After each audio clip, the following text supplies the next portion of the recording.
Chapter 15, The Greatness of the Good News.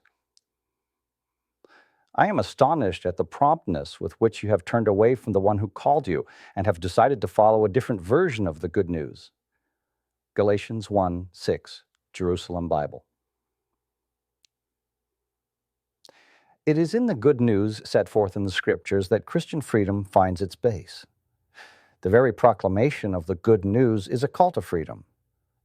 It would not be good news if it led anywhere else. Because of where it leads, it is a glorious good news, one that from its inception was a good news of great joy, and no finer service can be performed for people than to share that good news with them. The footnote references 2 Corinthians 4:4 and Luke 2:10. It can bring them in far greater measure a freedom from fear, guilt, and anxiety, replacing these with a growing confidence, hope, and peace of mind and heart. To do this, however, that good news cannot be presented in an adulterated, humanly manipulated form. There is no question that Jehovah's Witnesses believe that they are part of an urgent effort to make the good news known worldwide. They believe that people's very lives depend on both hearing and accepting the message they bring. While the depth of this belief and the motivation it produces may and do vary from witness to witness, still it must at least be admitted that even as a whole, witnesses are more than mere churchgoers or passive listeners. For most witnesses, one of the strongest proofs that the Watchtower organization is indeed the sole entity that God has approved as His instrument is the belief that this is the only organization on earth that is making known the good news of the kingdom and accomplishing the foretold witness to all the nations that is to precede the final end. For some 6 decades, the Watchtower's teaching has been that the parable of the sheep and the goats and the dividing of people of all nations into 2 classes with individuals' eternal destiny hanging in the balance was being accomplished by the door-to-door work of Jehovah's Witnesses as they distributed the Watchtower's literature and, to a greater or lesser degree, made return calls. While now acknowledging that the actual division and judgment of the sheep and the goats is yet future, that preaching work is still viewed as playing a vital role in the outcome for all persons. The footnote reads, see the Watchtower of October 15, 1995, pages 18 through 28. See also Crisis of Conscience, Chapter 10, which relates the change in the nature teaching regarding the 1914 generation, which doubtless prompted the accompanying shift in teaching regarding the division of the sheep and the goats. In exhorting witnesses to door-to-door activity, the organization frequently has made use of Jehovah's instructions to the visionary man with a writer's inkhorn in Chapter 9 of Ezekiel's prophecy, arguing that the only way that this symbolic person could have accomplished his mission to put a mark on the forehead of those who would escape the coming destruction would have been by going to every one, namely by reaching them in their homes. The reference is made to Ezekiel 9, 1 through 11. See the Watchtower of March 1st, 1985, page 14. Here, too, the claim has been that Jehovah's Witnesses, and only Jehovah's Witnesses, were accomplishing this marking work worldwide. The 8,600 or so anointed among them were the modern-day watchman class, and it was flatly stated that, quote, of course, those refusing to listen to Jehovah's watchmen have no hope of survival. Footnote references the Watchtower, September 15th, 1988, pages 14 and 15. Those who accept their message receive the life-saving mark in their forehead or seat of intelligence. Witnesses are told that failure to share in that work can make them blood guilty as regards those who die. All this witnessing, marking, dividing work of life or death consequence was to be fully accomplished during the lifetime of the generation already in existence in 1914.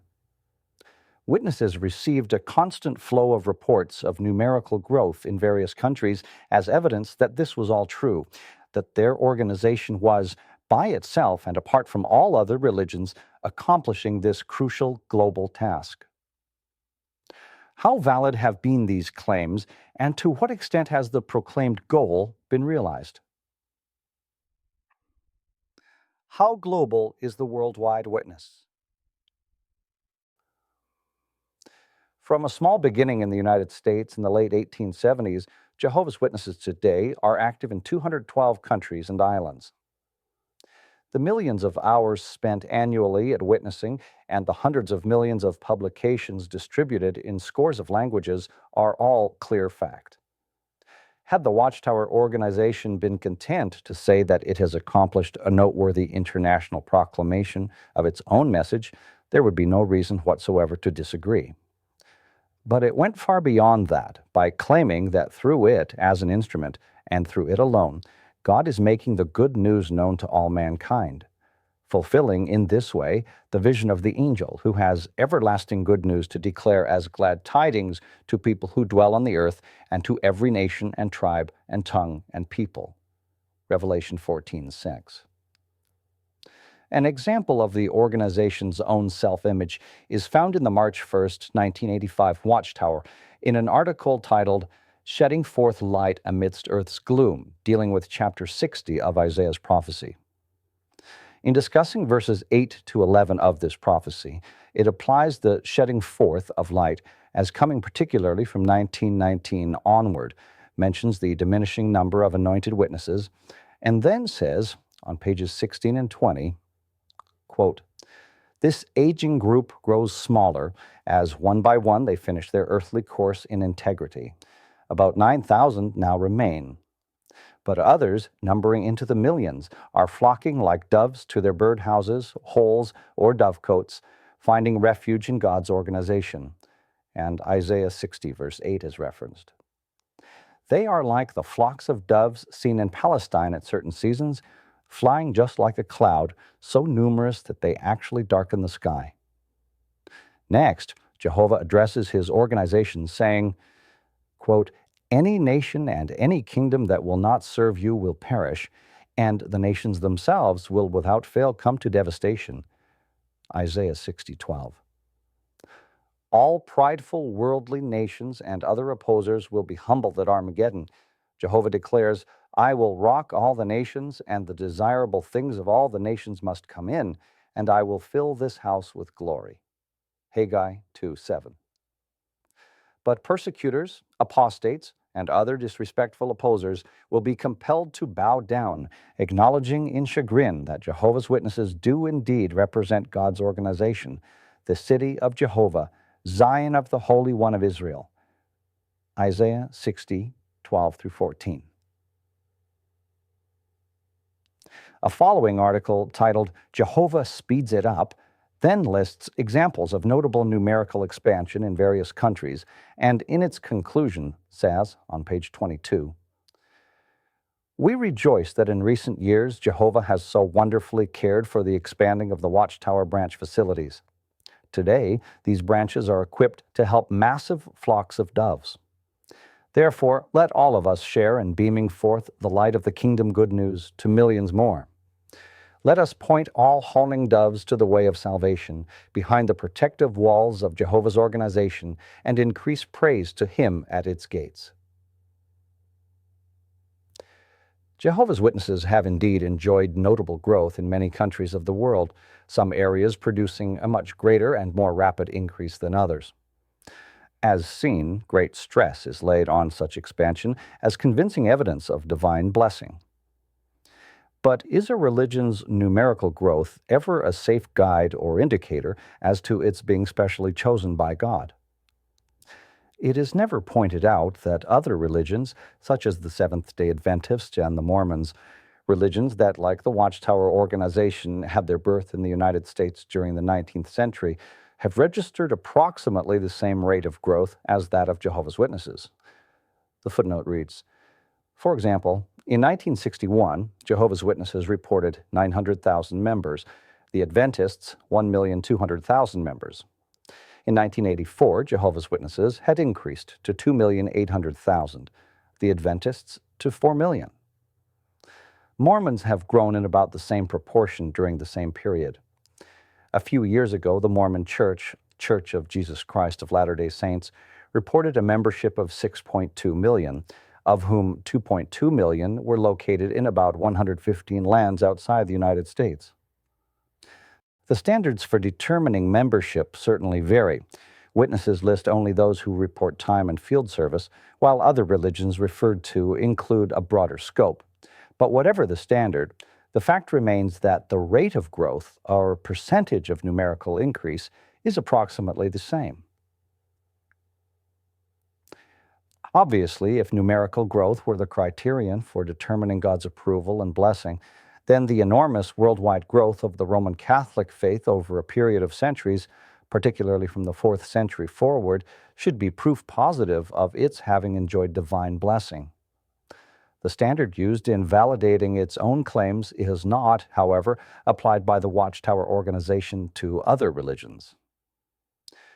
The footnote reads, one might consider as just one modern example the religion called the Church of Jesus Christ, begun in the 1920s by Simon Kimbangu in the African country of Zaire. Toward the close of the last century, its members numbered nearly 7 million in several countries. If the goal were to achieve international status and membership, that goal has been attained. But if the goal was to reach all mankind with the Watchtower's message before destruction arrived, in the few years said to remain before Armageddon, then the results achieved fall very, very far short. One need but consider that the population of China, now surpassing 1 billion persons, represents 1/5 of the total world's population, and that there are but a relative handful of Jehovah's Witnesses among that enormous population. There are about 25,000 witnesses in India, but with its population of over 1 billion persons, that still means just one witness to about 43,000 persons. While the number of witnesses in India is growing at a rate of 3% in recent years, the population of India is also growing at a rate of about 26 million people a year. Currently, the average time spent in field service by each witness in India comes to about 1 hour per day. The footnote says this average is drawn from the combined hours of full-time pioneers and of congregation publishers. At that rate, even if divine judgment could be based on only 20 minutes of witnessing to an individual, the witness could still reach only a little over 1% of people in a year.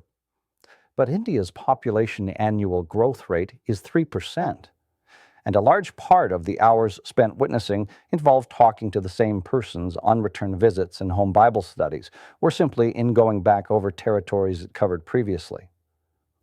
If all factors continued as now, the annual growth rate of India's population, the annual 3% increase of witnesses, and if 80% of all hours spent were devoted strictly to contacting persons not witnessed to before, by the year 2014, the witnesses would have reached only about half of India's population with such 20 minutes of a life or death judgment testimony. Moreover, that long period of opportunity simply does not fit the scenario the organization sets out, for witnesses are regularly told that we stand at the brink of the Great Tribulation. The footnote references the Watchtower of March 1st, 1985, page 21.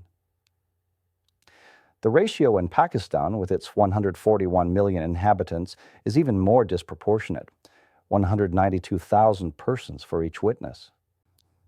The combined populations of China, India, and Pakistan represent 2/5 of the world population, 2 out of every 5 persons living on Earth. And only a tiny fraction of this enormous population has even the slightest acquaintance with the Watchtower message. It would seem to be sheer egotism for any organization to believe that a righteous and loving God could base a life or death judgment of all humanity on such a terribly misbalanced and fragile basis. The footnote reads, figures cited in these paragraphs are drawn from the chart in the January 1st issues of the Watchtower, 2004. To all this, one may add about 635 million more persons found in the predominantly Muslim countries of Arabia, North and West Africa, Indonesia, Bangladesh, Afghanistan, and Turkey, where, again, only a minute fraction of the population has been contacted. I recall that when visiting Morocco on a zone overseer trip in 1978, the Watchtower missionaries there informed me that the Brooklyn headquarters had strictly instructed that they should not attempt to witness to Muslims, but should restrict their witnessing solely to the small, predominantly Christian European population found in that country. Footnote reads, "This rule was so that they might avoid expulsion from the country as being guilty of proselytizing." Factually, Jehovah's Witnesses today are contacting, at best, about 1/2 of Earth's population to any extent worthy of mention. In certain countries, the coverage is intensive, and in the Western Hemisphere, Europe, and some other lands, witnesses visit homes in some areas with a frequency that can be as often as every few weeks. Yet even in such countries, including the United States, in which the Watchtower organization had its birth, the fact is that what is said at the doors is short, usually quite routine, and almost always centers around the offer of certain literature. The great majority of people have only a vague idea as to what the organization teaches, what its message is about. One need but ask persons at random in such countries what they know of Jehovah's Witnesses to find that, though they may view witnesses as basically good people, for a large percentage, the only thing they know of the witness religion is that they take literature from door to door, are at odds with other religions, and perhaps that they do not accept blood transfusions, do not vote, or similar negative positions. Because of a basic good-heartedness, many witnesses feel disturbed at the thought that the destiny of either eternal life or of everlasting destruction is supposedly going to be decided through the Earth's population's response to their organization's public proclamation. The view has been advanced that the death, with no possibility of a resurrection at Armageddon, of hundreds of millions of people in countries like China or Pakistan or India is justified by what is called community responsibility. The footnote references the Watchtower of April 15, 1971, pages 285 to 287, June 15, 1965, pages 366 and 367, and The Awake, November 8, 1963, pages 27 and 28. But this does little to satisfy such concern. They claim that when a government does not allow the Watchtower organization to be active in the country controlled by that government, the people, because they support the government, automatically share responsibility for the rejection of the Watchtower organization and its message, comes across as a very contrived effort at justification for the everlasting destruction of these many hundreds of millions of persons, men, women, and children. Particularly when the case is that the vast majority of the common people have not the faintest idea of what the Watchtower organization's message is, or perhaps are not even aware of its existence. The footnote reads, see, for example, the Watchtower of November 15th, 1957, pages 694 and 695. In somewhat similar line of reasoning is an expression made at a district assembly held in New York in 1980 for French-speaking witnesses, mainly of Haitian background, living in that area. The footnote reads, the assembly was held August 7th through 10th in the Long Island City Assembly Hall of Jehovah's Witnesses. The Watchtower president, Fred Franz, spoke to the audience during the program, and in his talk related an experience he had had with a man who had previously studied for the Roman Catholic priesthood and who was now studying with Jehovah's Witnesses. He told of this man's questions about Armageddon and his asking if it could really be true that only those becoming Jehovah's Witnesses would survive Armageddon and that all others would suffer everlasting destruction. The president said his own answer was, "That's what the scriptures seem to indicate." The man responded, "But even little children?" The president said he replied, "Well, little nits eventually become lice, and little rats grow up to become big rats." His recounting this experience and these replies before the entire assembly clearly demonstrated his belief that such a view had validity. Perhaps those answers might appeal to some, I cannot say, but I am sure that they would prove deeply disturbing to others. I believe also that it is the self-centeredness of the organization's claims that obliges persons to come up with such extreme viewpoints, designed to give some semblance of validity to the dogmatic and exaggerated claims advanced about the importance of what that organization is doing. It is that same extremely exclusivistic position taken that causes the organization to discount whatever any other religious affiliations have done or are doing as having any part in the proclamation of the good news of the kingdom, or at least to minimize severely the importance of their efforts. In 1979, when accompanying witness missionaries in house-to-house activity in the West African country of Upper Volta, I remember noting that they carried with them 2 or even 3 different translations of the Bible due to the several African languages spoken by the population of Ouagadougou, the country's capital. I thought then of the fact that so much of their witnessing would have been severely limited, crippled, were it not for having such translations. Yet those translations had not come to them through the Watchtower organization. They were produced by missionaries and translators of other religious affiliations.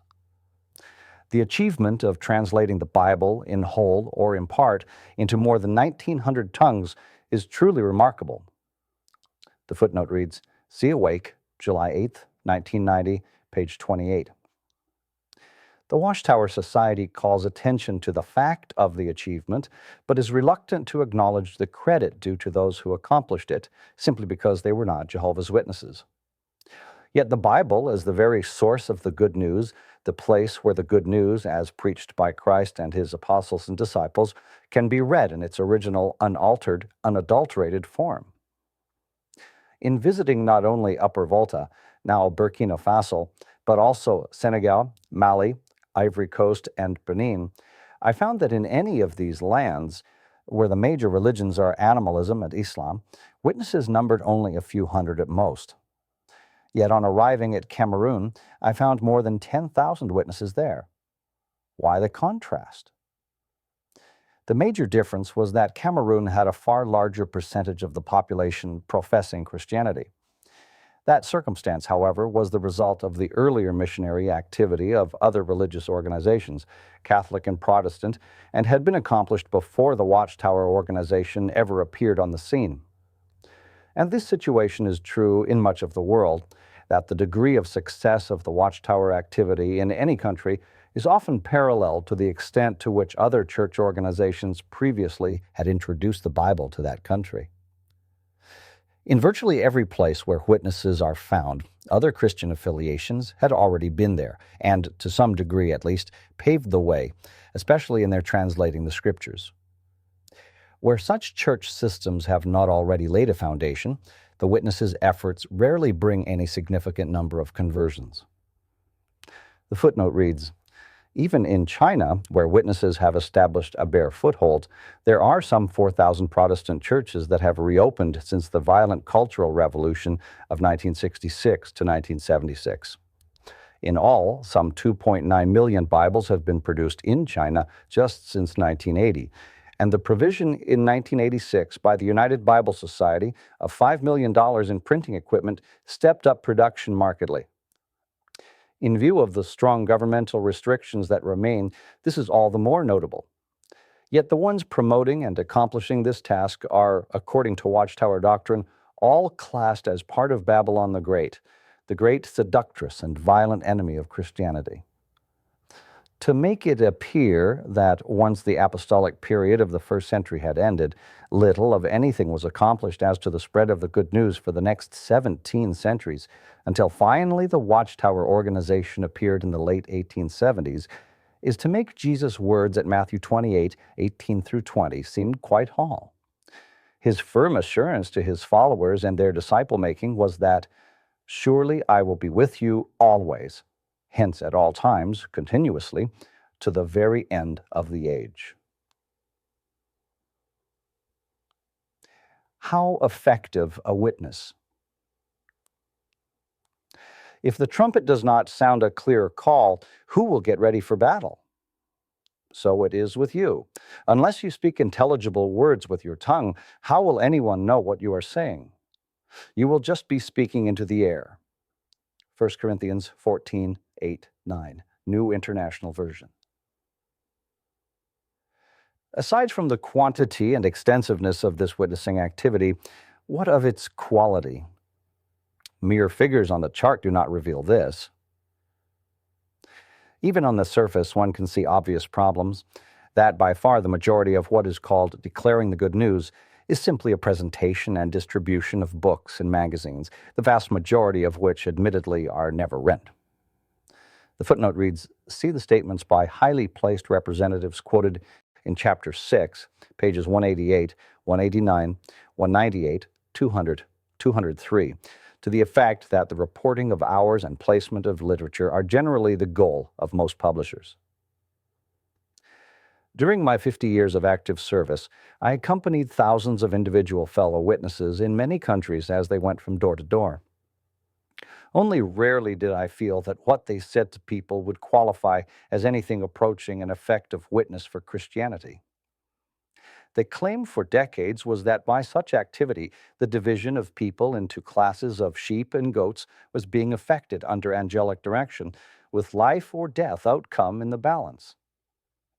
I cannot believe that a just God would ever judge any human's worthiness for salvation on the basis of his or her acceptance or non-acceptance of the door-to-door presentations I have heard, or for that matter, those I myself made in conforming to the organization's field service instructions.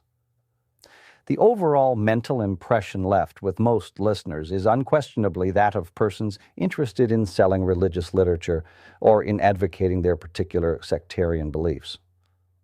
The footnote reads, "Additional evidence for this ineffectiveness is undoubtedly seen in the remarkably great amount of time spent worldwide each year in comparison with the number of persons being baptized. During the 10 years, 1981 to 1990, it took an average of 3,003 hours of field service for every single person brought to the point of baptism. That is equivalent to a person spending 8 hours a day for 375 days in order to find and bring one person to baptism. The current average is more than double the average during the 1950s, then averaging 1,283 hours of field service per person baptized. Equally significant is the general lack of serious concern to extend further aid to those visited, an attitude that has been endemic to the organization from as far back as I can remember. This is certainly not true of all witnesses, but from a lifetime of association, I can add my testimony to that of others already quoted, that those of whom it is not are the exception rather than the rule. A predominant sense of satisfaction is manifest among most witnesses once the duty of having spent an hour or more in some door-to-door witnessing is done. They have put in their time, and that is evidently their major preoccupation. The great majority of those who accept literature are not revisited. While an enormous quantity of literature is distributed, the effectiveness of this mammoth distribution is remarkably limited. One longtime elder, responding to an organizational request for comments in the late 1970s, wrote to headquarters, quote, "We have blanketed the United States of America with our literature, and to a lesser degree the rest of the world. When we honestly ask ourselves what proportion of the millions of books and magazines and booklets that we have published are ever read by the people, it would probably be alarming to us as to the few that have been. Even among our brothers, if we honestly look at the facts, probably less than half of the literature that comes into the homes of a dedicated family is ever read by most of the brothers." The footnote here reads, "Memorandum from Dallas F. Wallace, during his lifetime a prominent elder and leading figure in the acquisition of property by the organization." Another respected elder, similarly replying to an organizational request for observations, wrote, quote, "As discussed previously, our literature is not being read by the publishers or the public. About 1/3 of the publishers read the literature, far less of the public. In fact, I have had several elders tell me they feel guilty placing the 384-page and the 416-page books with the public because they felt the books were a drudgery when we studied them on Tuesday nights, and they would not read them the second time themselves, and they wonder how the public could ever have an appetite for them if it affected them that way." The footnote reads, from memorandum submitted by Charles F. Lebensberger, March 1st, 1978. He is a former headquarters staff member and still a prominent elder. A very large part of the witness that is given, then, in effect goes into the air, with no genuine telling effect. It is as if the distribution of hundreds of millions of publications of itself, supplies an organizational sense of accomplishment, with no real concern that the vast majority remains unread.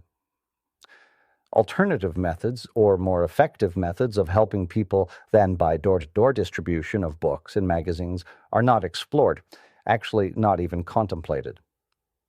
A huge publishing system has been erected, and it is steadily producing a great flood of literature that demands an outlet. The need to distribute takes precedence over other, more vital needs. In the past, the organization's monthly field service paper, Our Kingdom Ministry, has at times promoted giving greater stress to the Bible itself in the house-to-house activity. But invariably, after a few months, articles appear reminding the witnesses to keep on in offering the books and magazines and a return to the usual pattern of principal emphasis or literature placement takes place. The good news about God's Son is called the glorious good news. The footnote references 2 Corinthians 4, verse 4. To restrict its being made known to, or to equate its proclamation essentially with, the distribution of denominational literature of any religious system is to reduce immeasurably its grandeur, to trivialize and cheapen it rather than magnify it. In discounting all that has been done by any other religious group in previous times, the Watchtower of May 1, 1981, page 17, states, quote, "Let the honest-hearted person compare the kind of preaching of the gospel of the kingdom done by the religious systems of Christendom during all the centuries with that done by Jehovah's Witnesses since the end of World War I in 1918. They are not one and the same kind. That of Jehovah's Witnesses is really gospel or good news, as of God's heavenly kingdom that was established by the enthronement of His Son, Jesus Christ, at the end of the Gentile times in 1914. As it itself acknowledges, the Watchtower organization has its own special kind of good news, tied in inextricably with a certain date. This, however, raises the following question. The original good news or an altered version? Even more crucial than the previous factors discussed is the issue of whether the good news of the kingdom, thus preached, is the same good news of the kingdom preached by Christ and His apostles. We have a clear presentation of what Jesus' apostles understood to be the good news. If one will simply take the Bible account and read the book of Acts and the various writings of the apostles, the contrast between their expression of the good news and that spoken at the doors by Jehovah's Witnesses is notable. The Watchtower message focuses on a good news that deals overwhelmingly with concerns about negative world conditions and the hope of early relief from the problems these bring through the entrance of a perennially at hand new world directed by a new heavenly government. The footnote reads, The Watchtower, April 15th, 1983, pages 16 through 21, May 1st, 1982, pages 8 through 11. Though heavenly, it is to have earthly representatives, princes, including prominent servants of God from the pre-Christian period and qualified men from among modern-day witnesses. See The Watchtower of August 15th, 1989, page 17, Man's Salvation Out of World Distress at Hand, 1975, pages 360 to 365. That unquestionably has great appeal, since it is normal for human nature to feel more immediate concern about existing external pressures that bring nagging difficulties. The thought of a government is predominant in the mind of witnesses when they think of the kingdom, and their view of that government is notably similar to that of modern governments of our time. The footnote reads, The concern to draw such comparison is doubtless implicit in the reference to the kingdom as not simply a government, but a real government, an actual governmental arrangement. See, for example, Reasoning from Scriptures, page 226, The Watchtower, May 1st, 1982, pages 9 and 10.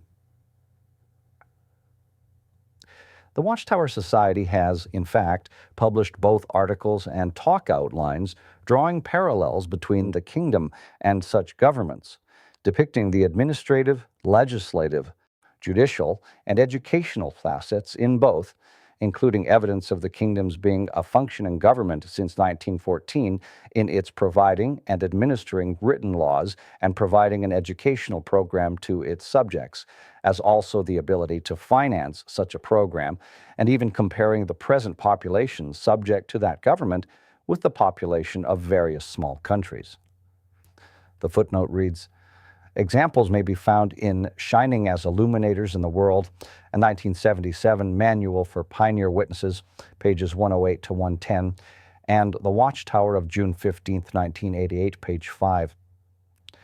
The May 1, 1982 Watchtower, page 10, contains a picture of U.S., British, and Soviet political capitals and a mountain symbolizing the kingdom, along with the caption, "As human governments are real, so is the heavenly kingdom government."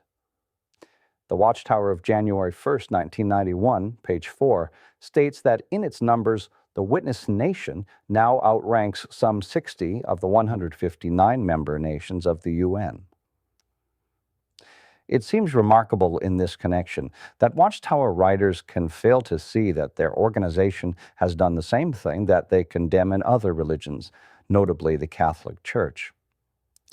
An article in the December 1, 1984 Watchtower, for example, speaks critically of Church Father Augustine's equating the kingdom with the church on earth, and quotes this summary of the effect of that teaching.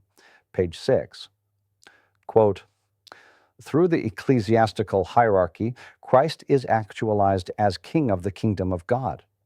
The area of the kingdom is coterminous, having the same boundaries, with the frontiers of the church's power and authority. The kingdom of heaven is extended by the mission and advance of the church in the world." Yet this is virtually identical with what the Watchtower organization has done, and in the minds of its members, seeking first the kingdom means essentially supporting, being submissive to, and working for the expansion of the visible organization. It boasts of the growing population within the frontiers of the organization and plainly expresses the view that their submission to the organization and its governing body equates with submission to Christ as King. The footnote reads, see Chapter 12, pages 426 to 429. It constantly applies to itself messianic prophecies originally spoken to the nation of Israel, God's typical government. In the January 15, 1988 Watchtower, for example, we read on pages 16 and 17, quote, "Joyfully they cry out, 'You have added to the nation, O Jehovah, you have added to the nation. You have glorified yourself. You have extended afar all the borders of your land.'" Isaiah 26, 12 and 15. In 210 lands around the earth, Jehovah continues to add sheep-like persons to his spiritual nation. Hundreds of thousands of new associates are being baptized. More kingdom halls and assembly halls are being built.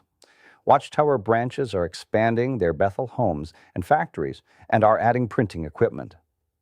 The growth is continuous.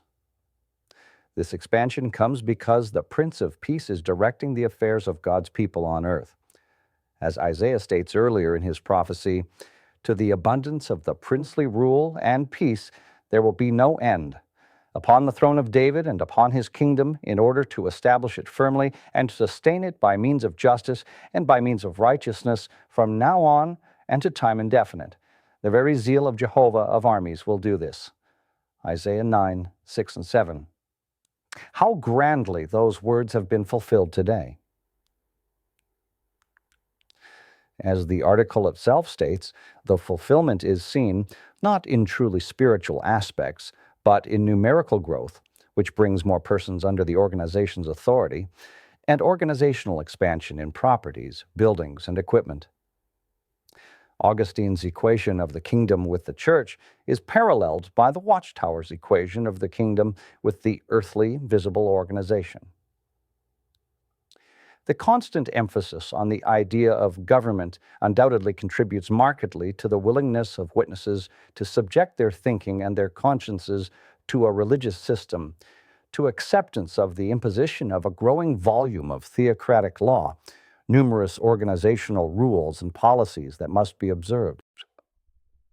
It is advantageous to such an authoritarian arrangement for congregational elders and traveling representatives to be thought of not simply as humble servants of Christ and fellow disciples, but as government representatives, empowered to administer the laws and policies of a functioning governmental system.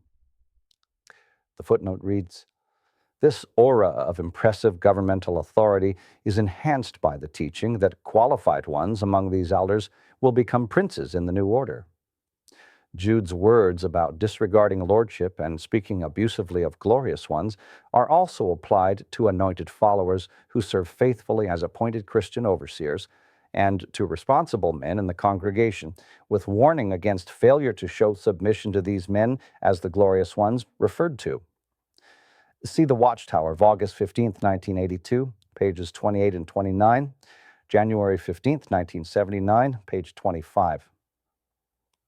Corollary to this emphasis on government, the Watchtower Society, at least from and after 1935, has developed what one French writer described as a gospel of spiritual materialism. That is, an appeal to materialistic desires wrapped in spiritual terms. This is done by constant stress on the prospect of soon being able to enjoy endless material and physical benefits, with an abundance of choice food, with beautiful homes in lovely surroundings, with a return from the wrinkles, weakness, and pains of old age to the vibrant health, beauty, and strength of deathless youth. All this free from taxation, inflation, high costs of health and life insurance, accidents, disasters, crime, and war. No sane person would fail to find such a prospect attractive. Any politician who could convince people he could effect such a change would win immediate election in any country. But the motivation for desiring such a problem-free, materially and physically ideal life actually demands no greater spirituality, certainly no greater Christianity than that which moved Ponce de Leon to seek the fountain of eternal youth, or for the followers of Muhammad to desire the paradise of the seventh heaven with its very earthly kind of delights. The footnote reads, "The Watchtower Publications Index 1986 to 1989 on page 130 under Kingdom contains the subtopic Blessings to Earthly Subjects. In its reference, one does find such items as the fatherhood of Jesus Christ, relationship with Jehovah, and spiritual prosperity. But these constitute a very small fraction of the approximately 43 listings. Most of them are about subjects such as babies healthy, crime ended, depression cured, deserts blossom, ecology restored, economic management, economic slavery ended, food abundant, forests restored, handicaps removed, natural forces controlled, peace with animals, pollution ended, population equilibrium, poverty ended, and so forth. The predominance of these listings reflects accurately the degree of emphasis placed on the promised satisfying of material and physical desires found in the magazines and books they refer to. The major problem in all this is that it is a greatly altered, embroidered good news when compared with the good news that Christ's followers preached as recorded in the Christian scriptures. Their message and the language they used focused not on a government, but on a person, the person of God's Son, Jesus Christ.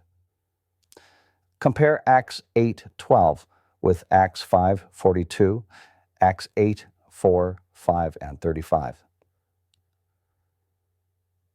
The expression Christ's kingdom primarily carries the meaning of Christ's reign or dominion or Christ's kingly rule.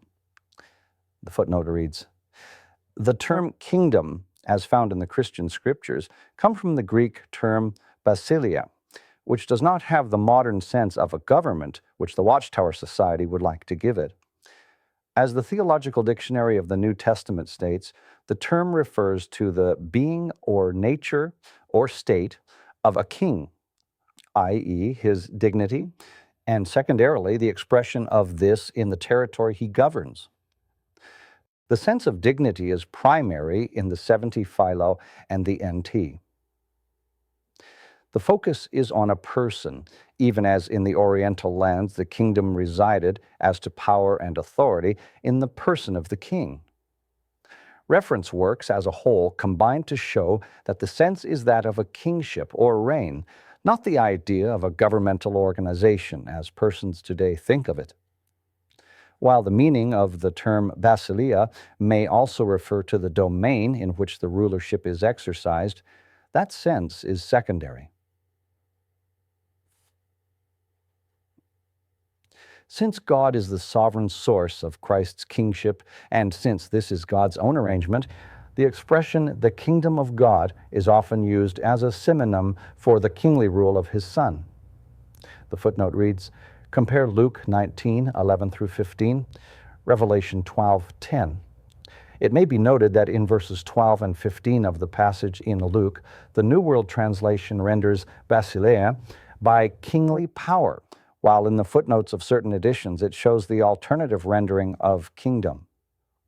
The nobleman in the parable of Luke 19 did not travel to a far country to receive and return with a government, but kingship and kingly authority. To speak of Christ's kingdom, then, is primarily to speak of Christ's rulership, and if one keeps that in mind in reading scriptural references to the kingdom, a considerably different sense comes through from that found in Watchtower publications. One has but to read the expressions of Christ's apostles to see that when they spoke of the kingdom, it was predominantly in that sense which focuses on the person of the Son of God and his lordship. The expression "the good news of the kingdom" means simply the good news of Christ's rulership. We find the expression "good news" more than 100 times in all the Christian scriptures. Among these, only 8 times does the expression "good news of the kingdom" occur. In all the other cases, the good news is either specifically related to be the good news about the Christ, or similar expressions, or the context shows that the reference is to him, the person, not to a government. The foundation and essence of the good news. What did the apostles and other Christian writers emphasize in describing that messianic rulership and its effects? They consistently pointed to Christ's ransom sacrifice, his victory over kings' sin and death on behalf of all mankind, the authority the Father has given to his resurrected Son to liberate from the wages of sin and death all those who put faith in him. That was and is the good news the Bible itself brings us. The biblical good news does not draw attention to, nor is it tied up with some date, whether 1914 or any other date, nor does it attract by offers of alluring physical and material benefits just around the corner. It is tied up with an event, the event in which God's Son fulfilled his primary mission as the Messiah and gave his life on our behalf, thereafter being resurrected to God's right hand and serving as our advocate there. The footnote references 1 John 2:1-2 and reads, "Consider also Peter's preaching at Pentecost and when addressing Gentiles in the home of Cornelius, as recorded at Acts 2:14-36, Acts 10:34-43. Only for this reason could Paul say to the Corinthians, quote, "I decided not to know anything among you except Jesus Christ and him impaled." 1 Corinthians 2, verse 2, compare 2 Timothy 2, verse 8. That central event of the good news is an event of 1900 years past, yet it remains the event of supreme importance for all of us today. The fact that our own personal realization of its full benefit is yet future in no way changes the fact that the most crucial event in human history took place back then, and it will not be surpassed by any future event. The future is, in fact, governed irresistibly by this past act. Whatever future benefits we yet receive are and conform in meaning to that which is factually and clearly stated elsewhere, never the other way around. Revelation 21:3, for example, speaks of the tent of God being with mankind, of his residing with them, and their being his people, God himself being with them. The scriptures show that Christ's ransom sacrifice brought about the reconciliation of believing men and women with God, bringing them from a state of enmity to one of peace and friendship with God. The footnote references Romans 5:10, Romans 8:7, Luke 16:9, and compare James 2:23. For that reason, the apostle could speak of Christians at that very time as a temple of a living God in which God's Spirit dwells, a place for God to inhabit by Spirit, and could quote the prophecy of Isaiah, where the very same expression is found at Revelation chapter 21, quote, "Just as God said, I shall reside among them and walk among them, and I shall be their God, and they will be my people." 2 Corinthians 6:16, see also 1 Corinthians 3:16 and Ephesians 2:22. The apostle presents this promise of God's dwelling with men and their becoming his people as having attained fulfillment. He did not present it as something future, but as a relationship already in effect. His fellow apostle, Peter, clearly states, "You were once not a people, but are now God's people." 1 Peter 2:10. Because of Christ's sacrifice and the reconciliation with his Father it made possible, in the first century, the tent of God was indeed with men, and he was now residing among them, and they were his people, even as depicted in the Revelation account. The footnote reads, "We may also note that in Hebrews chapter 8 through 10, the inspired writer shows that the earlier earthly tabernacle, in which God was symbolically present among his people Israel, pictured God's greater heavenly tent, and says that this was an illustration for the appointed time that is now here." Hebrews 9, verse 9. He goes on to make plain that the heavenly tent was already in place, and that Christ, as high priest of the good things that have come to pass, was even then ministering there on behalf of sinful mankind. Hebrews 9:11. In the Revelation account, verse 4 states that God will wipe out every tear from their eyes, and death will be no more. Neither will mourning, nor outcry, nor pain be any more. The first portion of this verse, as to God's wiping out every tear and death being no more, exactly corresponds in context to the words of Isaiah 25:8. At 1 Corinthians 15:54, the Apostle Paul quoted from that part of Isaiah's prophecy, not as pointing to some earthly paradisaic conditions, as the Watchtower publications regularly do, but with regard to the resurrection of Christians and their passing from mortality to immortality. Yet, in a sense, the victory over death had already been gained for them. Its sting had been annulled. Though Christians were still subject physically to death, in a very vital sense, they were beyond its power and could remain beyond it by maintaining faith in Christ's superior ransoming power. They knew that God had made them alive, though they were previously dead in their trespasses and sins. Ephesians 2:1. Having died to sin and having been raised to newness of life, for them the reign of King Death had ended. Through Christ's rulership, they were no longer under King Death's dominion and law. The footnote references Romans 5:21 and Romans 6:4. For that reason, the Apostle John could say, quote, "We know not that we will pass over, but that we have passed over from death to life, because we love the brothers." The footnote references 1 John 3:14.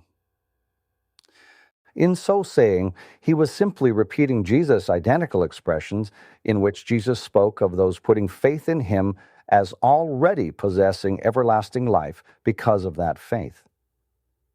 The footnote references John 3:36, John 5:24, 39, and 40, John 6:47, and John 20:31. That is evidently why Jesus could say not only that he that exercises faith in me, even though he dies, will come to life, but also that every one that is living and exercises faith in me will never die at all. John 11:26, compare Romans 6:9 through 11. All these powerful statements are certainly the equivalent in force of the Revelation statement, and death will be no more. And they all show that these results of Christ's ransom were already in effect among his followers. As for mourning, outcry, and pain, Christ had come precisely to carry out the commission foretold in earlier prophecy, namely, to preach good news to the poor, to bind up the brokenhearted, to comfort all who mourn, and provide the oil of gladness instead of mourning, and a garment of praise instead of despair. Isaiah 61, 1 through 3, NIV. He did not fail in that commission, and could say in the synagogue in Nazareth, quote, "Today this scripture is fulfilled in your hearing." Luke 4:18 through 21. His promise, "Blessed are you who weep now, for you will laugh," did not need to wait until the distant future to begin having fulfillment, even as other parts of the Sermon on the Mount did not require that long wait to experience realization. Rather than express outcry upon suffering, mistreatment of the hands of men, his disciples were to rejoice and leap for joy. Luke 6:22, 23, compare James 1, 2, 9, and 12. Even the reference to the removal of pain does not require the fulfillment of this revelation vision to be solely a future one. The context in no way specifies it to be pain such as often accompanies illness or physical trauma. The translation of the term used by the Apostle John, Greek ponos, is itself a matter of the translator's choice, since the word basically means toil, and only by implication, pain or anguish. The footnote reads, see the New Englishman's Greek Concordance and Lexicon, page 738. Thus, the French translation by de Oosterwald assigns it its basic sense, rendering it by travail, or toil, and the Spanish translations by Necar Colunga and Bovra Cantera both render it by trabajo, or work. The footnote reads, the Jerusalem Bible renders it as sadness. Christ gave the appealing invitation to all those toiling and loaded down to come to him and find, right then and from then onward, refreshment and rest for their souls. Matthew 11, 28 through 30. Their religious leaders had laid heavy burdens on them through their rigid, unrelenting legalism and their stressing the gaining of a righteous standing with God by means of specific works. Jesus likened this to a putting heavy loads on men's shoulders, something certainly painful to carry.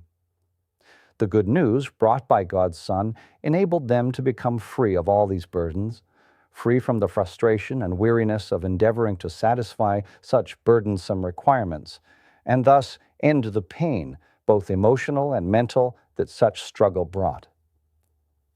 The footnote references Matthew 23, 1 through 4, Matthew 12, 1 through 13, and 15, 1 through 11. We may note that at Acts 15:10, the Apostle Peter also speaks of the law itself as, quote, a yoke that neither our forefathers nor we were capable of bearing. Christ set them free from such a heavy yoke. The expressions, the former things have passed away, and look, I am making all things new, are likewise clearly paralleled by statements in the apostolic writings with reference to a relationship and circumstance then present. not limited to some distant future time. Revelation 21, 4, 5. In almost identical language to that of Revelation, the apostle writes, quote, "Consequently, if anyone is in union with Christ, he is a new creation. The old things passed away. Look, new things have come into existence." 2 Corinthians 5:17. How true those words were at that very time. An old covenant had been replaced by a new one, and God's laws were now written in the hearts of those joined to His Son.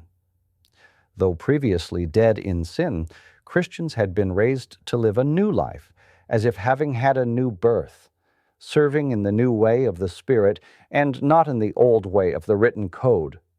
Believers, both Jew and Gentile, were formed into one new man and reconciled with God, entering into the relationship of sons of God.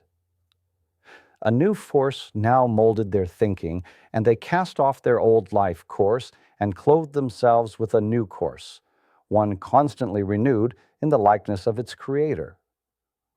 No longer subject to and dependent upon some human priesthood in their approach to God, they could now draw near to God with full assurance by a new and living way opened to them by their one high priest and mediator, God's Son.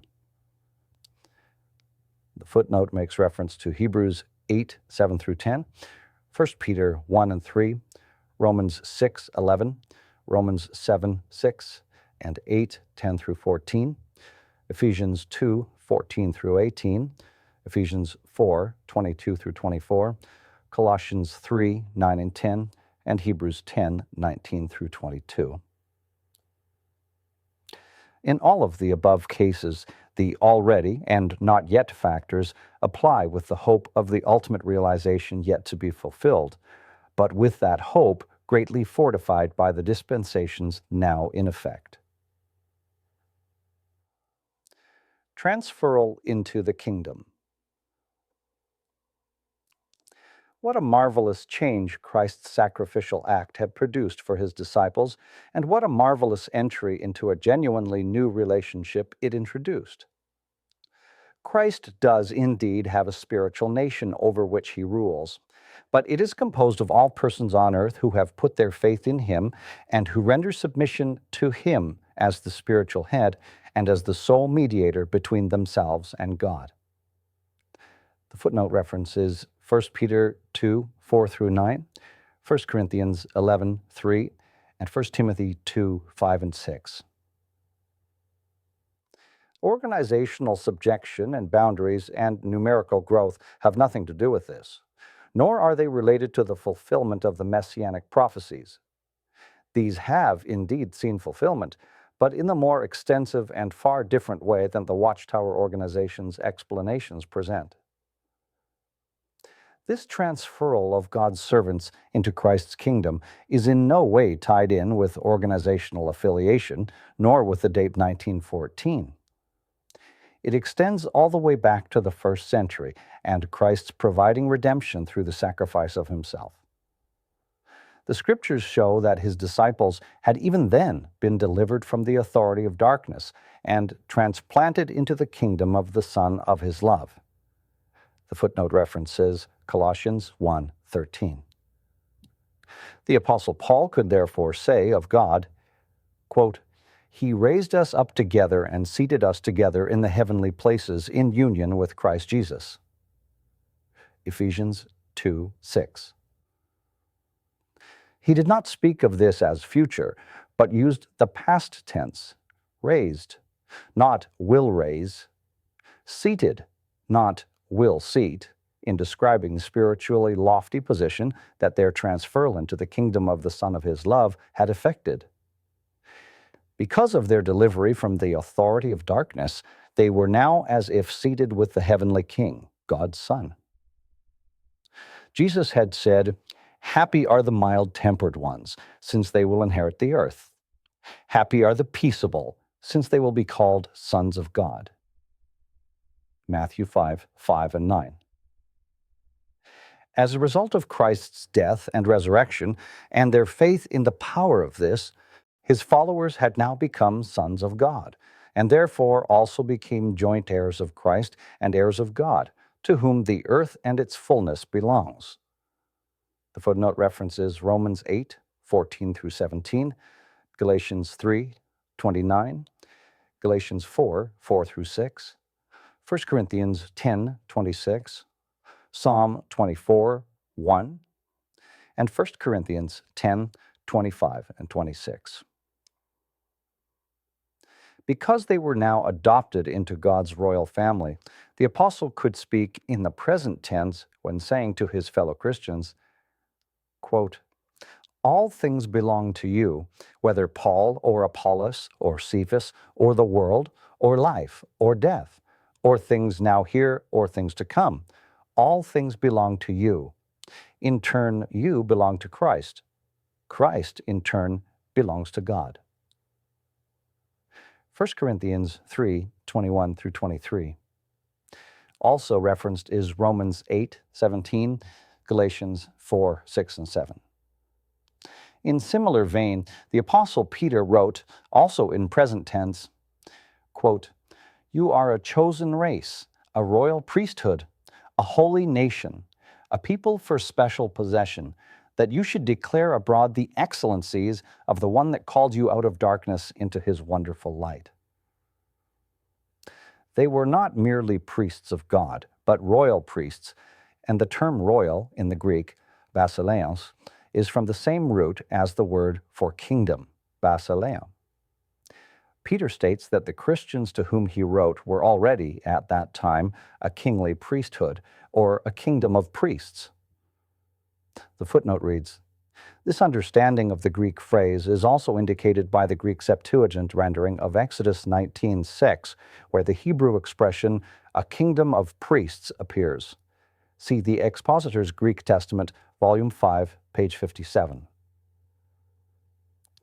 At Revelation 1:6, John therefore employs the past tense in saying of Christ that, quote, "He made us to be a kingdom," or "made of us a royal house," NEB, priests to his God and Father.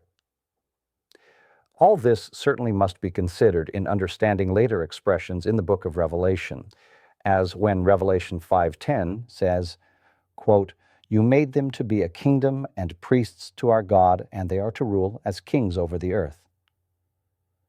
The footnote here reads, "As the interlinear reading of the Kingdom Interlinear translation of the Greek Scriptures shows, the verb rendered to rule is in a present tense. In Greek, they are reigning."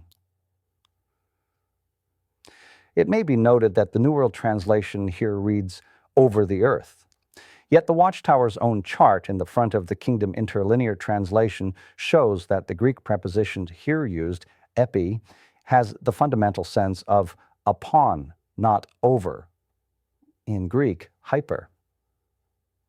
While epi can be rendered as over when the context calls for such a change from its fundamental sense, that change, as can be seen, is hardly a required one here. Virtually every other translation thus reads, "on the earth," or "upon the earth." Whatever the case, all the earlier quoted apostolic statements clearly demonstrate that Christ's disciples on the earth were already a kingdom of priests of God in a spiritual sense. They were part of God's royal family, sons of the King, and the King's power acted on them and through them. Their royal position as sons of the King of the universe did not express itself in earthly majesty or material wealth, or in any exercise of political power, or of dictating to others as though exalted above and superior to them. The footnote reads, compare 1 Corinthians 4:8 and Revelation 3:17 and 18. But their Father, to whom the nations are as a drop from a bucket, and as the film of dust on the scales, to whom all the inhabitants of the earth are being considered as merely nothing, and who is doing according to his own will among the army of the heavens and the inhabitants of the earth, had, in his sovereign authority, empowered them as his royal representatives to accomplish his mission on earth, to speak out his kingly decrees and judgments. The footnote references Isaiah 40:15 and 17, Daniel 4:35, and Acts 17:30 and 31. Long ago, Jehovah commissioned Jeremiah to be over nations and over the kingdoms in order to uproot and to pull down and to destroy and to tear down, to build and to plant. He did that not by placing Jeremiah as a literal ruler over them, but simply by putting his words in Jeremiah's mouth. For God's word is powerful, irresistible, and what he foretells is as good as done. The footnote references Jeremiah 1, 9 and 10, Isaiah 55, 11, and 44, 26, Romans 4, 17.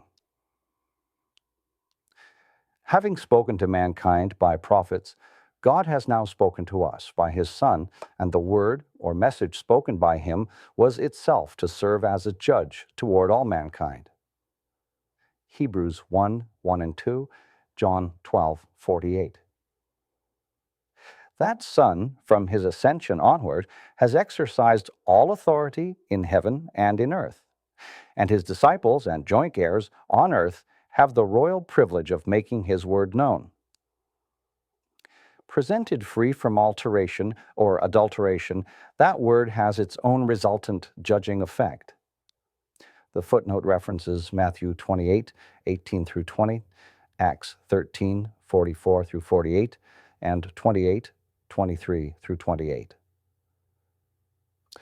As disciples of his Son, they serve in the confidence that God's sovereign power backs them and sustains them, and that there is nothing on earth that he cannot or will not use for their blessing and support, for they are part of his royal family.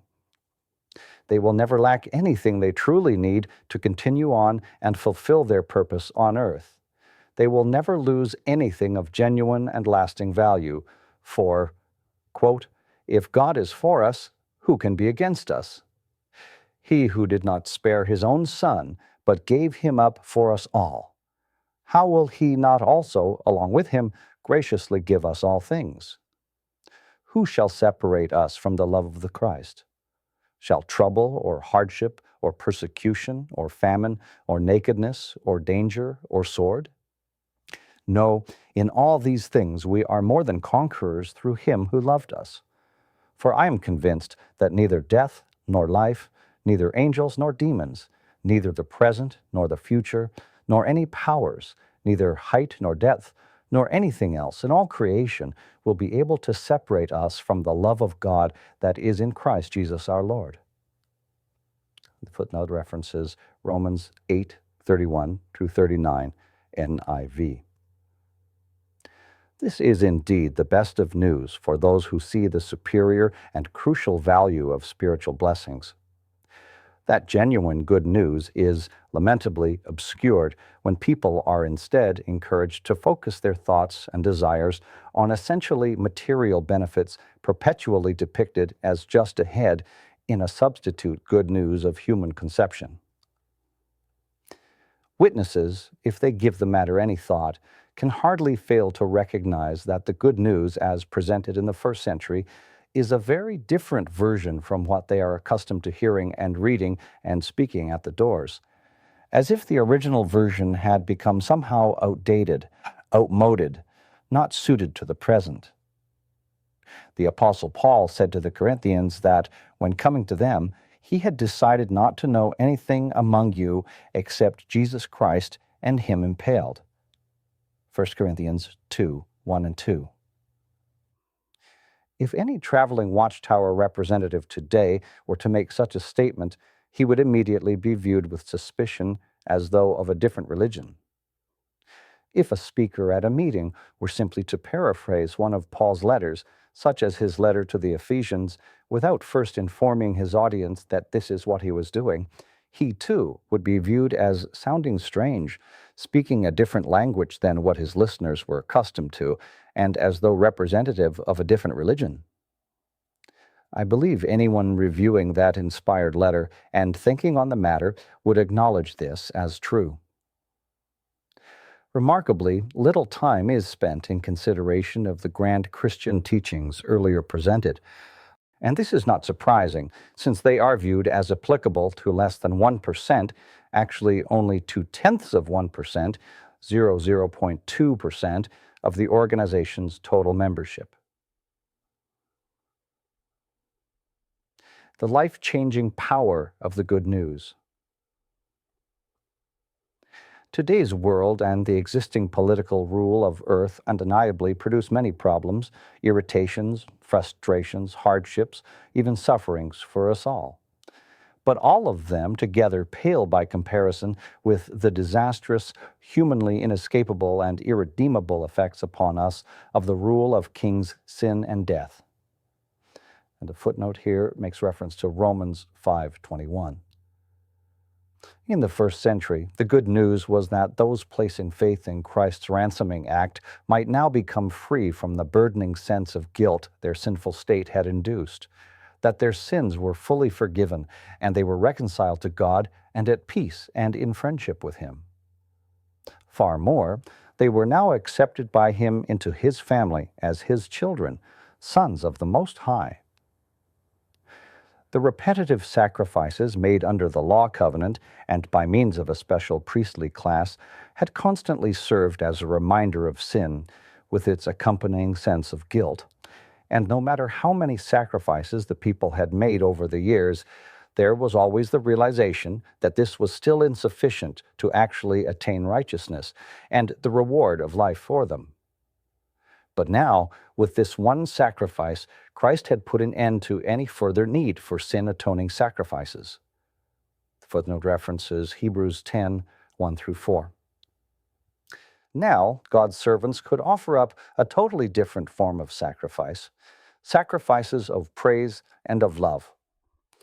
These were expressed not in deeds done according to procedures and regulations, but in deeds which were motivated freely and spontaneously from the heart, with no sense of atoning for sin or working off its debt and accompanying sense of guilt thereby. Those first-century Christians had entered into God's rest, with such struggling, repetitive efforts at proving their own righteousness now a thing of the past. The footnote references Hebrews 4:3-10. Before this, access to God's presence as symbolized in the most holy of the temple was limited to the few, the priesthood. Anyone else attempting to draw near by entry therein did so at peril of his life. But now that Christ had become their high priest in heaven at God's right hand, His followers could all, personally and individually, have boldness for the way of entry into the holy place by the blood of Jesus, and were actually encouraged to approach with freeness of speech to the throne of undeserved kindness, without having to rely on any human intermediaries in doing so. And the footnote here references Hebrews 4:14-16. No more were they under a law code, one that constantly reminded them of their weakness and failure to measure up to its perfection, for now God's laws were written in their minds and hearts. They would no longer need a specialized priestly class to teach them to know Him, for they could all, from the least one to the greatest one, know Him, and He would no longer call their sins to mind. The footnote references Hebrews 8:10-13 and Galatians 4:6-9. Service to Him could be, as never before, a genuine source of joy. For the vast majority of Jehovah's Witnesses, the power of the good news is regrettably robbed of much of its gladdening and strengthening force. The greatness of what God through Christ has already done for us, the overriding significance of Christ's victories over sin, death, the world and its ruler, the blessedness of the relationship opened up to all of mankind who will exercise faith in Him are seriously minimized. All this is the result of the organization's efforts to uphold its teaching of two classes of Christians, with one class, the immense majority, having no standing with God on their own, but only by virtue of association with the other class. The original good news, and all that it offers now, is restricted as applying to just a few thousand persons, and, in effect, is placed in the background and overshadowed by the gospel of soon to be enjoyed just around the corner material and physical benefits. The great mass of the membership are told that entrance into the new covenant and even the present full forgiveness of sins producing a righteous standing and sonship with God are not yet for them. The Watchtower teachings have, in effect, turned back the clock for them so that their situation remains much like that of persons before Christ's coming and ransoming act. It is as if these millions of this so-called great crowd class were still in the time of the Old Covenant, when even within the nation of Israel, the people were divided into a priestly and non-priestly class. Thus, the 4 million or so non-anointed are told that they have approach to God and a standing with Him only through having a relationship with the anointed currently of the organization.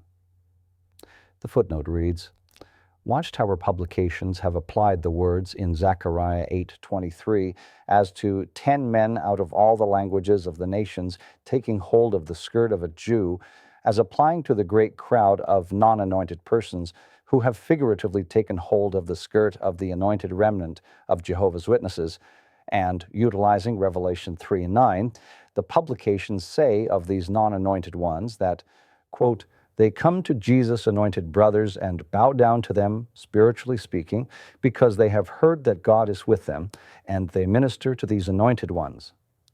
See Revelation, its Grant Carnites at hand, page 60 and 61. Also, The Watchtower of January 1st, 1988, page 16. Worldwide Security under the Prince of Peace, 1986, pages 88 and 89. This would mean that these, in effect, thereby act as a priesthood mediating on behalf of all the others to make them acceptable to God. The offerings of service the latter make have no validity unless made in that context. The footnote reads, contrast Exodus 30 through 33, Leviticus 2, 1 and 2, and 5, 10, and 17, 1 through 5. Numbers 4, 15, 17, and 18, and 18 and 7, with 1 John 2:20, Hebrews 4, 14 through 16, Hebrews 8, 1, 2, and 10 through 12, and also 10, 19 through 22, and 13, 15 and 16. Christ is declared to be mediator for only the 8,000 or so anointed remaining on earth, not for the millions of others associated. And the footnote references The Watchtower, August 15th, 1989, pages 30 and 31. A reversion to Old Covenant circumstances. Under the Old Covenant, the priesthood served as a superior court, where all difficult matters were to be decided, and their decisions were binding, as the law stated, quote, they must hand down to you the word of the judicial decision. Then you must do in accordance with the word that they will hand down to you from the place where Jehovah will choose, and you must be careful to do according to all that they instruct you, in accordance with the law that they will point out to you, and according to the judicial decisions that they will say to you, you should do. You must not turn aside from the word that they will hand down to you to the right or to the left. The footnote references Deuteronomy 17, 8 through 13. No better description could be given of the view Jehovah's Witnesses today take toward decisions handed down to them by the Watchtower organization and its governing body, who stand for them as if in the position of the Old Covenant priesthood. In Crisis of Conscience, reference was made to an expression used by some traveling overseers who, after holding up a green Watchtower publication, said that, quote, if the organization tells us this book is black, then, brothers, it is black. The footnote references Crisis of Conscience, pages 344 and 345. I would have thought that such a blatant advocating of blind credulity, a statement so utterly devoid of intelligence, would soon have disappeared, recognized for what it was, and dying from its own stupidity. Yet years later, Persons who have corresponded with me and who are as yet associated with the organization relate this same expression being used in their area, not only in the United States, but in other countries, including Australia. The footnote reads, "The person who communicated this information from Australia immigrated there from Germany. He wrote that on hearing this expression of the organization's authority to make green become black, stated by a district overseer at a meeting for elders, he murmured to himself, 'Heil Hitler.'" Back in the year 1541, in his writing Exercita Spirituali, the founder of the Jesuit order, Ignatius Loyola, wrote, quote, "We should always be disposed to believe that that which appears to us to be white is really black if the hierarchy of the Church so decides." Today, few Catholics would agree with Loyola, yet these words describe the precise mentality developed among many, if not most, of Jehovah's Witnesses, particularly among its traveling overseers. Another popular expression that has caught on with some traveling representatives and elders is, "If the organization tells us to jump, our only question should be, how high?" Similarly, to those who question the truthfulness and scripturalness of certain teachings, the cliché used in reply by some of these men is, "I would rather be wrong with the organization than be right and be alone." This surrender of all personal judgment not only says something of the type of persons who are viewed as qualified for responsibility by the organization, because such incredibly shallow cliches and calls for blind, unthinking obedience are not forcefully repudiated by either the organization or by the great majority of hearers, it also reveals the degree to which the organization and its governing body now are viewed as equivalent to the priesthood of ancient Israel. Those expressions, to all intents and purposes, repeat the words of the Old Covenant. You must not turn aside from the word that they will hand down to you to the right or to the left. The organization, with its governing body, stands where the Aaronic priesthood stood. It is as if the liberating Messiah had not yet come. In some respects, the position of these millions of the so-called great crowd is less than that of non-priestly Israelites, for they are likened by the Watchtower publications to spiritual Gentiles. The Gentiles living in Israel, if approaching God's temple, had to stop at a wall in the courtyard of the Gentiles, a wall containing the inscription, "Let no foreigner enter inside of the barrier and the fence around the sanctuary. Whosoever is caught will be responsible for his death, which will ensue." The footnote reads, "See the Watchtower, October 1st, 1972, pages 606 and 607, December 1st, 1972, page 721 and 722, and Insight from the Scriptures, Volume 2, pages 1079 and 1080.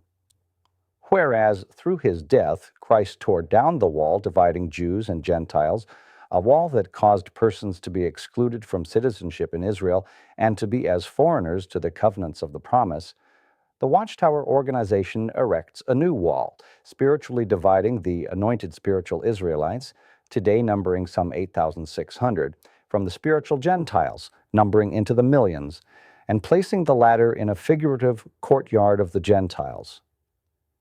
The footnote references Ephesians 2, 11 through 18 NIV. For a Gentile to cross the dividing wall in that courtyard was considered a desecration. For any non-anointed person to cross the spiritual wall, the Watchtower doctrine directs, as by partaking of the emblems at the Lord's evening meal, an act which scripturally signifies nothing more or less than an expression of faith in the ransom sacrifice, or by viewing themselves as in the new covenant Christ mediated on behalf of mankind, would be treated as a similar desecration, an invasion of a holy precinct. Even the Christian scriptures, they are told, were not written for or directed to them, but for and to the anointed. Paradoxically, all the responsibilities in those Christian scriptures somehow are applied by the organization to the millions of non-anointed members, while the chief privileges are withheld. In a sense, the upside-down view of the organization makes it appear as if being a joint heir of Christ, a position only the so-called anointed class are said to occupy, is a privilege less demanding in its requirements than that of the great crowd class. The anointed ones enter into their privileged position as justified sons of God right away, and at their death, in some cases after only a relatively few years of service, have their inheritance assured and at God's day of judgment are immediately accepted into God's presence, not 1,000 years later. Not so with the great crowd class. Their time has not yet come, and if they would see it, they must not only labor dutifully under the organization's direction, but thereafter endure a great tribulation. Nor is this the end, for after this they are in effect under trial for 1,000 years, since the millennium is represented as a 1,000-year judgment day. Christ's sacrifice brought believers out from under law into God's undeserved kindness or grace. According to the Watchtower view, those surviving Armageddon go back under law, as the book Babylon the Great Has Fallen, God's Kingdom Rules states in its explanation of Revelation 20:12 and 13, quote, "The scrolls that the Apostle John saw opened are not the record of the past earthly life of the people standing before the judgment throne, but are the law books of Jehovah. That is, they are the publications setting forth his will for all people on earth during Christ's millennial reign. After what is written in these law scrolls has been published and made known, the people will be judged by what laws and instructions are found written in these scrolls according to their deeds. Not their deeds committed in this life or before the scrolls were published, but their deeds afterward, as long as they are on judgment. All through the judgment day of 1,000 years, Jehovah's judge, Christ Jesus, can execute the sentence of destruction on any human proving himself incorrigible. But by this judgment day, all men will have the opportunity to learn righteousness. Even if they prove obedient and learn righteousness during the 1,000-year judgment day of Christ, they will yet have to pass the final test of unswerving devotion to Jehovah's universal sovereignty after the 1,000 years are ended, at which time Satan and his demons will be loosed.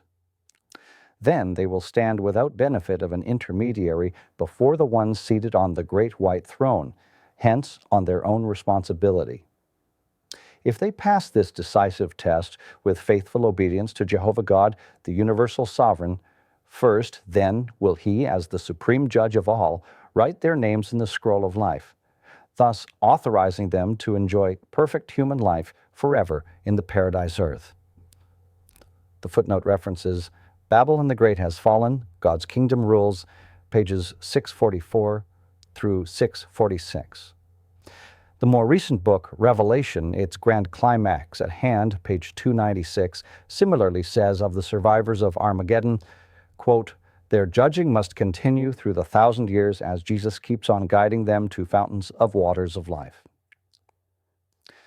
It seems incredible that any organization can rationalize such an imaginative reversal of matters, or how they can justify their assuming the right to adjust the good news of the first century, in effect rewriting the script so as to accommodate it to fit the doctrinal system they have developed.